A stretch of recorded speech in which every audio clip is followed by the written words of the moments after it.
Hello friends, இது நேத்தோட vlog தான். நேற்று ஈவினிங்கோட vlog. நேற்று ஈவினிங் வந்து ஆரஞ்சு நிறைய இருந்துச்சு, கொஞ்சம் அதை தெளித்து போட்டு உப்பு மிளகாப்பொடி போட்டு சாப்பிட்டேன். ஆஸ் யூஷுவல் உப்பு மிளகாப்பொடி எப்பவுமே போட்டு சாப்பிடுவேன். ஏன்னு கேட்டிங்கன்னா லைட்டாக புளிப்பு இருந்துச்சுன்னா மேனேஜ் ஆகிடும். ஒரு பழம் புளிக்கும், ஒரு பழம் இனிப்பாக இருக்கும். சாப்பிட்டுட்டு ஹவுஸ்மேட்ஸ் படம் போட்டிருந்தாங்க. சூப்பர் ஸ்டோரி, நல்லா இருந்துச்சு.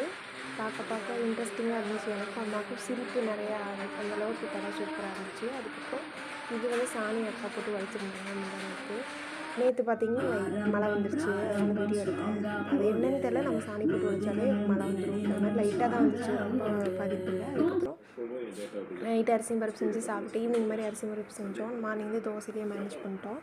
சாப்பிட்டு நைட்டு வந்து கேங்கஸ் படம் பார்த்தோம். இதுவும் super movie. Vadivelu sir, Sundar C எல்லாமே நினச்சிருக்காங்க. வாணி பூஜா, நிறைய ஆக்டர்ஸ் இதில் இருக்காங்க. நேம்லாம் எனக்கு தெரியாது. பட் சூப்பராக இருந்துச்சு. இந்த கேங் சூப்பராக இருந்துச்சு, காமெடியாகவும் இருந்துச்சு. அதுக்கப்புறம் நைட்டு குடிச்சிட்டு தான் தூங்கணுங்கிற ஹேபிட்டே எனக்கு ஆயிடுச்சு. ஸோ குடிச்சிட்டு தூங்கிட்டோம். பாய்.